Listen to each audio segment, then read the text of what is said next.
Today, I wanted to talk about self-worth, self-acceptance, self-confidence, self-love, all the selves we hear about on the internet.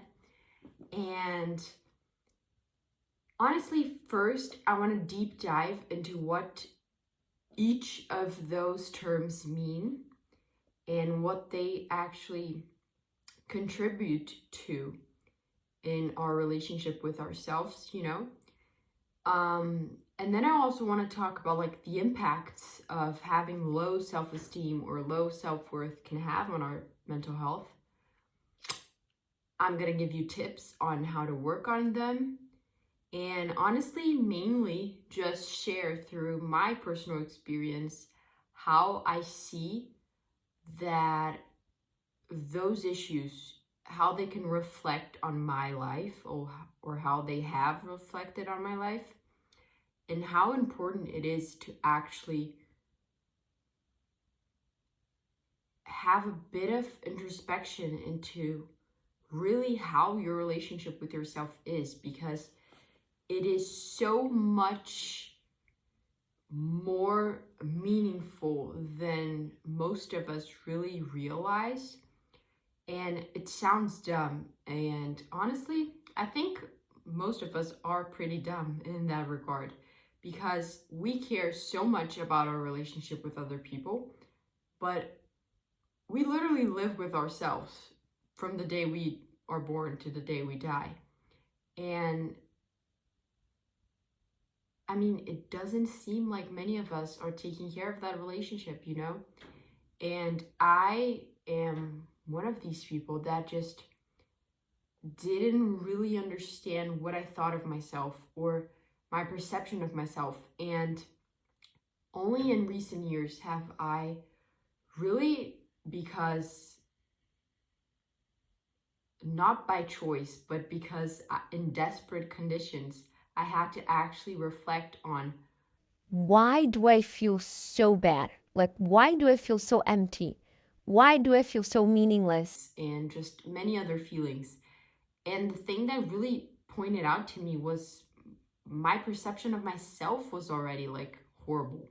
So how could I expect other things to make me feel good if inside I didn't feel good, if I didn't feel worthy and things like that?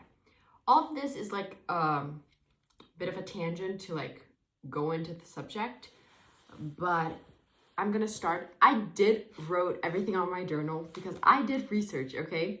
And this is interesting stuff. I've recorded this episode like months ago, and it was before I created the podcast.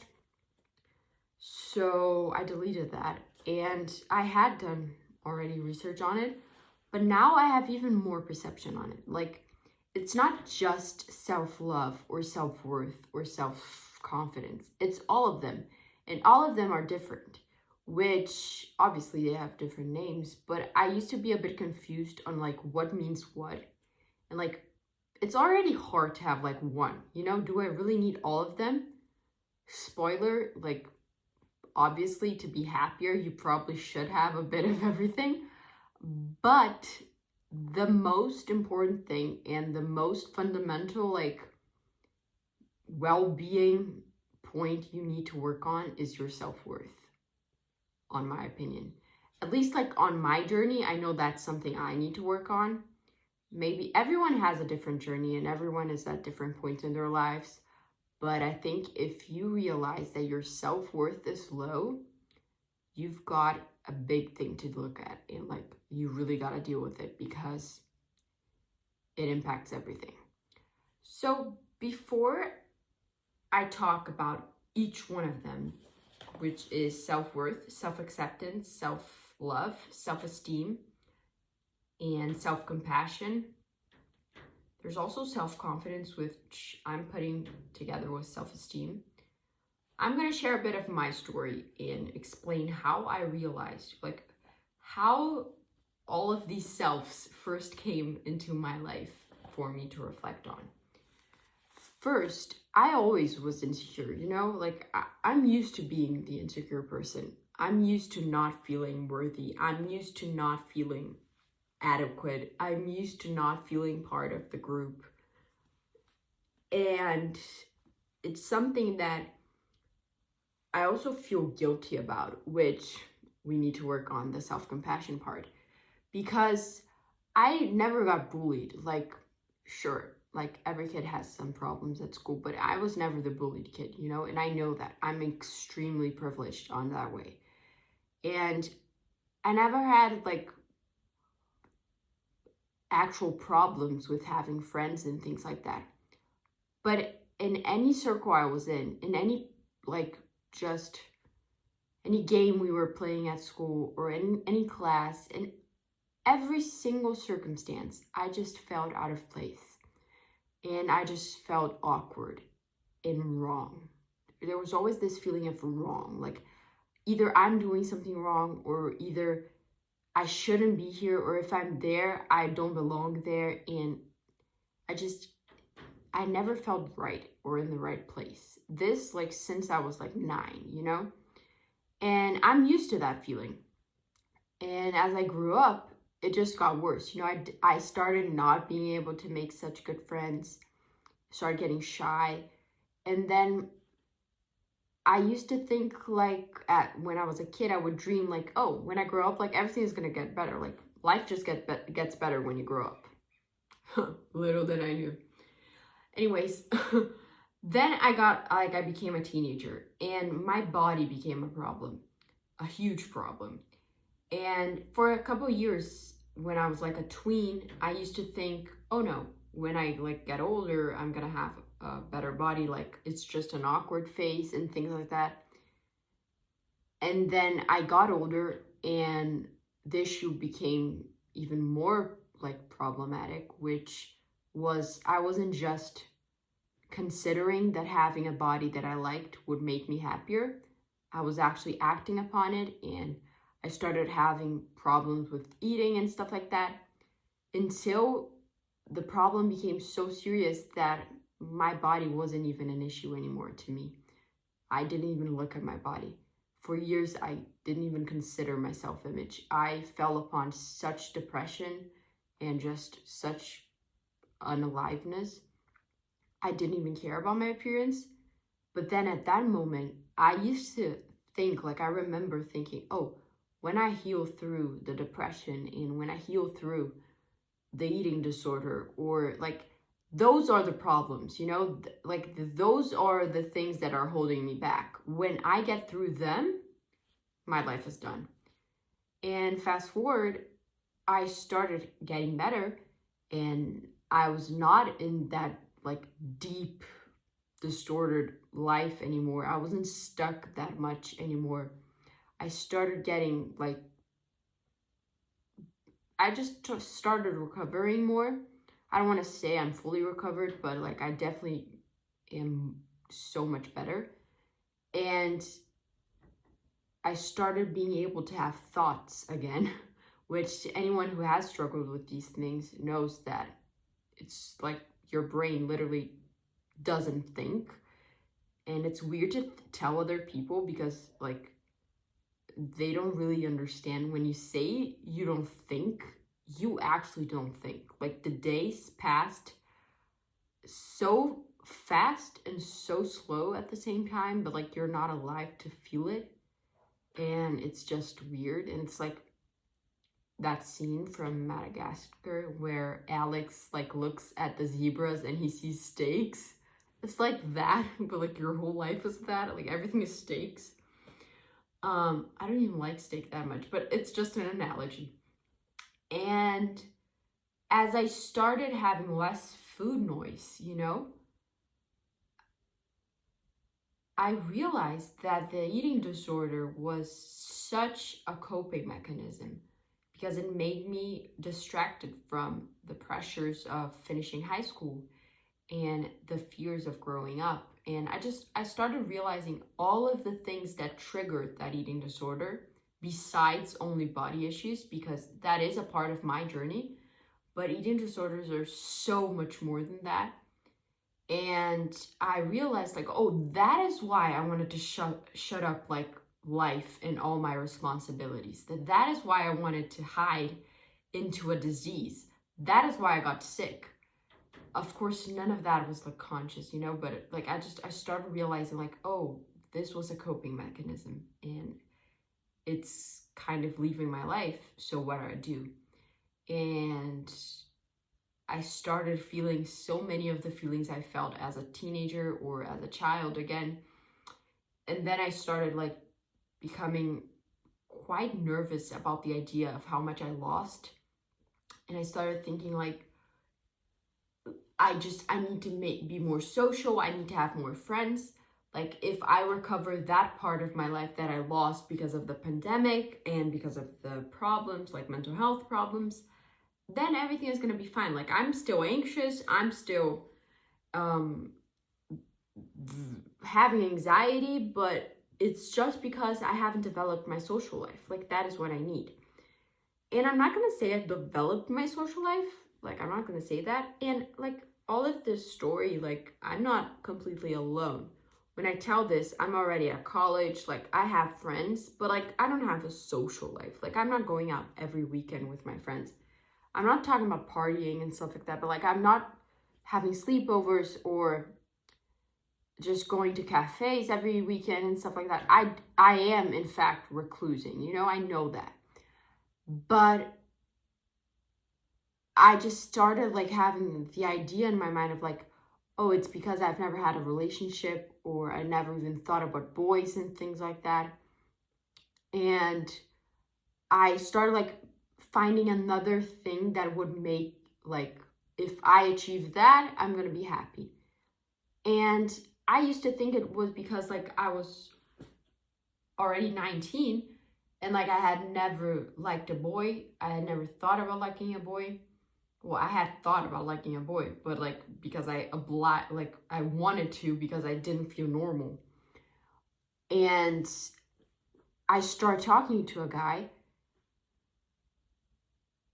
and I realized even though I'm talking to him, it was like a talking stage for like a couple months. Even though I talked to him, even though he liked me back, like we had a little thing. And even with that, like at that moment, I never felt more insecure. And of course, like you can blame the guy for this a little bit, like avoidant attachment styles and things like that. But before he showed that side, things were good. And when things were good, I already realized like I've never felt more insecure. And I know that it was because of me. Like I know the insecurity came from me. Of course, the other side could have like made it worse. Yes, they probably did. But I realized that I was always just thinking like, oh, I'm not good enough, or does he like me, or oh, he definitely doesn't like me, or what I do to like not be me because like I'm not likable, like I'm awkward, I'm weird, and things like that. And at that moment, that was when I realized like that's when I had the whole like epiphany of, oh my god, I have really low self-worth, because nothing mattered if I got better with my relationship with food, if I got into college, if I moved out, if I moved in, if I liked a guy, if a guy liked me, if I had a friend, if I didn't have a friend. The main thing was that I didn't feel like I deserved anything, or not just not deserving of things, but I didn't comprehend the idea of an inherent value that I hold myself like as a human being just because I exist. That doesn't enter my mind, and that is called self-worth. The idea that like just by existing, us as human beings have value. And I can fully grasp on that idea when I think about other people. But when I think of myself, like, no, like that doesn't exist. Like, no, who would love me just because I exist? That doesn't make sense. And I'm saying this and I still don't think that makes sense. But it does. And it's like our intrinsic value as human beings. We deserve good things. And yeah, that's basically what self-worth is. And that is when I realized I had really low self-worth. And the impact of low self-worth are just so common in many of us type A and perfectionist people. Those are all effects of low self-worth. Having an idea of your value being attached to if you bring something to the table and things like that, that is a slippery slide to like ride on, because you're never going to be happy. And then one of the causes, as I said, is perfectionism, which brings so much stress on us. And also like the correlation of perfectionism and procrastination, which makes total sense. And if you think about it, like, oh, I need to do X, Y, and Z, but then I don't think I'm going to be able to do X, Y, and Z because that is not a normal amount of things to do. So I don't do anything, thus the procrastinator. And then my self-worth is even lower.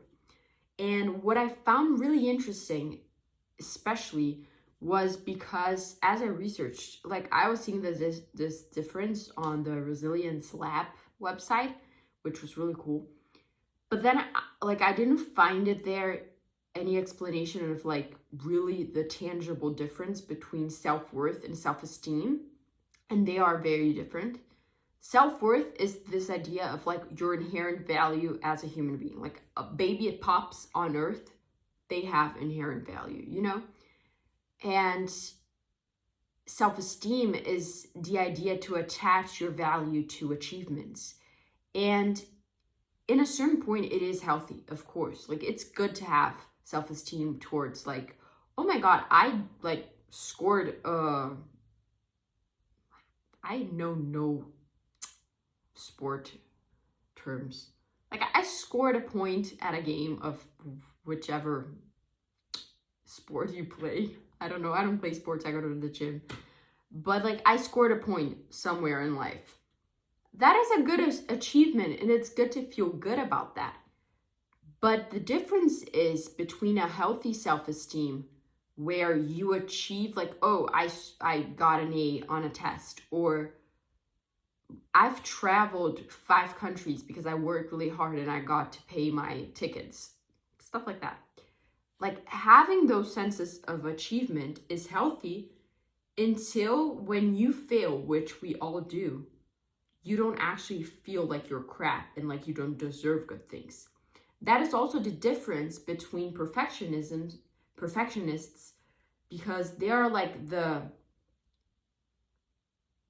negative perfectionism. There's like negative perfectionism, and then there's good perfectionism. The good perfectionism is like almost 0% of earth, which is people that are just, they want to do things 10 out of 10 and they go and they try to achieve them. But if they don't look at it as like their value is corrupted. They get sad, of course, but then they try again. That is like almost no one. Most of us that are called like perfectionists, we try, we fail, and then we just completely feel like shit, and we think we lost all our value, and we think we don't deserve good things, and our self-esteem goes down. That's like the correlation of perfectionism and self-esteem and self-worth. Jumping into what? I don't know. What am I saying? Okay, I talked so much. Like, till now, I know I talked like right. Like, I know what I said. Let me think. Right, I remembered. I actually didn't remember it. I actually read on my journal, but okay. When you see like self-esteem and then self-worth, and you think about a perfectionist, doesn't it sound like they think they can achieve that, you know? Like, if I think that I should be able to do 1,000 things in a day, and if I hold myself accountable to having a strict routine and just not giving myself grace, doesn't that mean that like I have the highest self-esteem ever?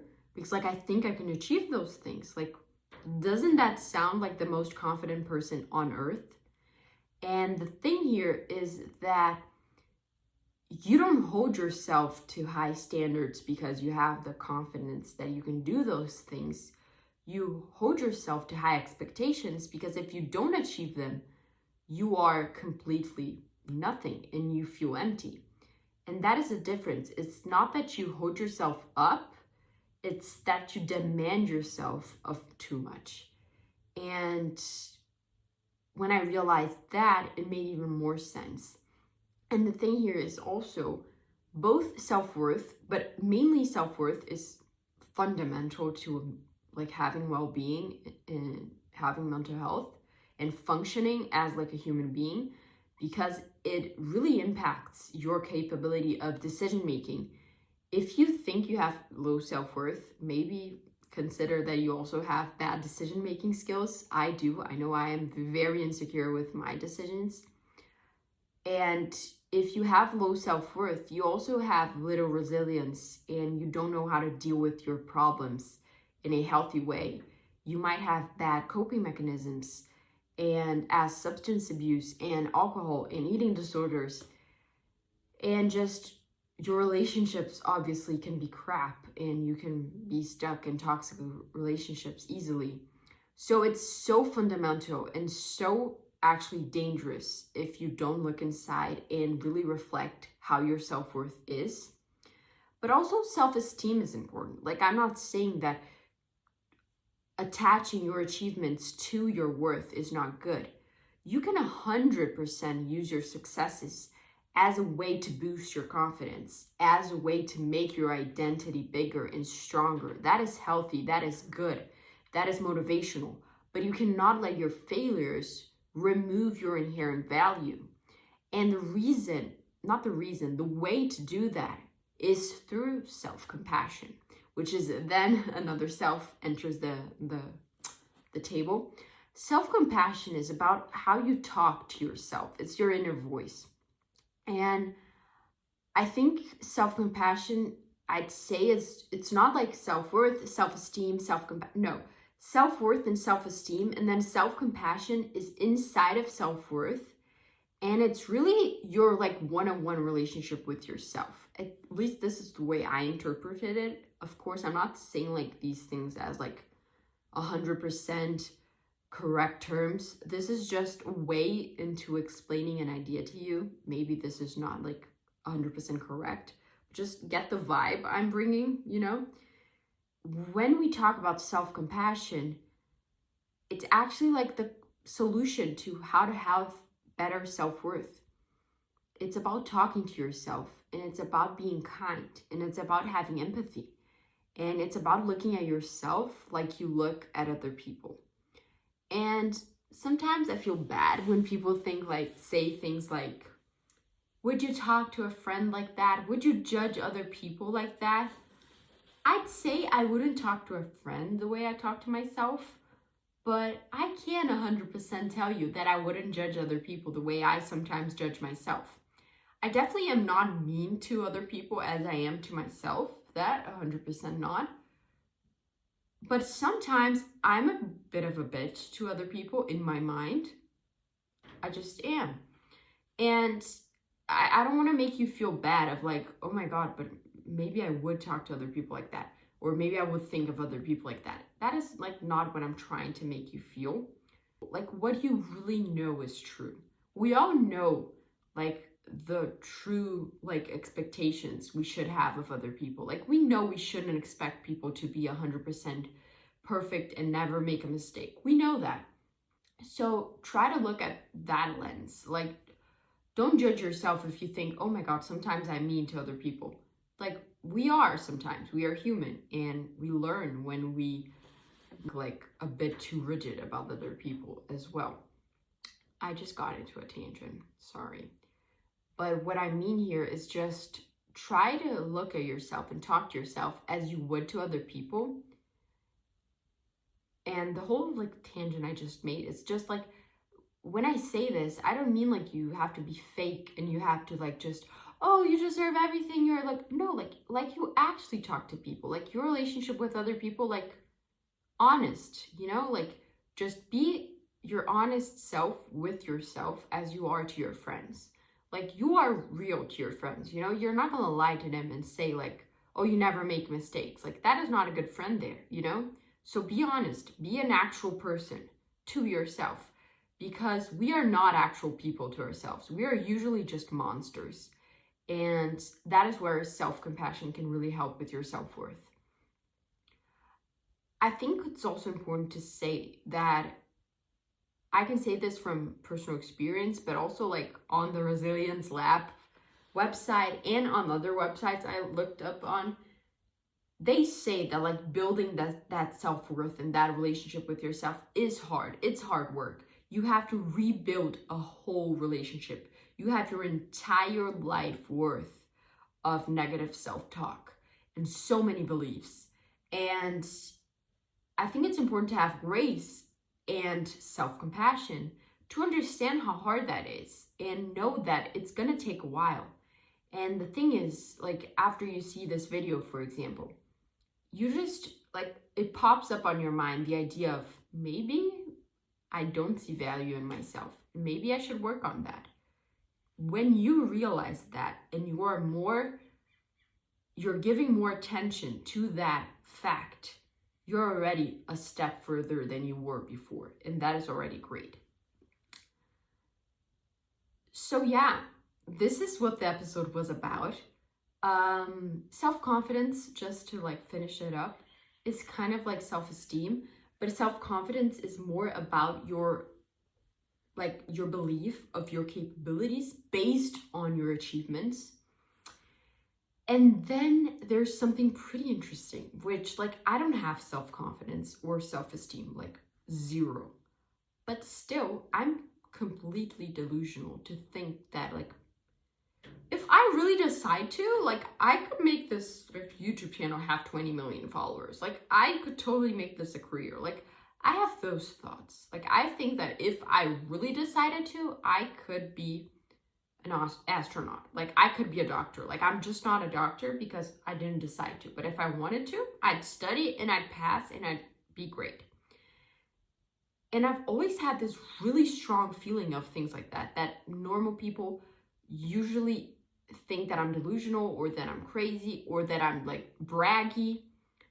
And it never made sense to me because like I see myself as such shit, like bullshit. How do I think that I could be an astronaut, Like it doesn't make sense.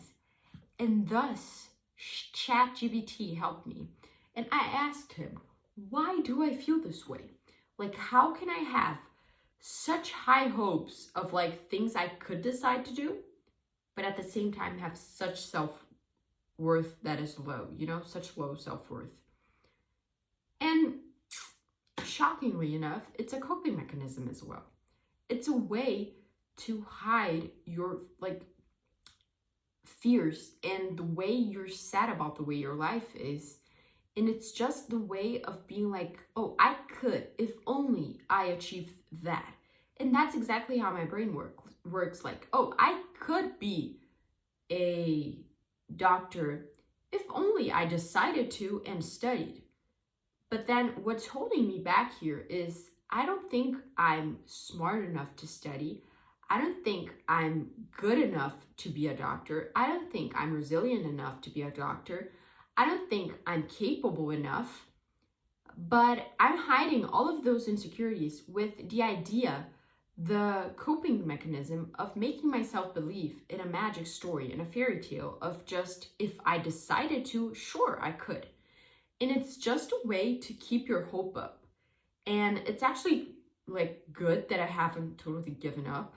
So if you have like those high expectations, like those delusional thoughts, that's good. It means like you still have hope in your heart.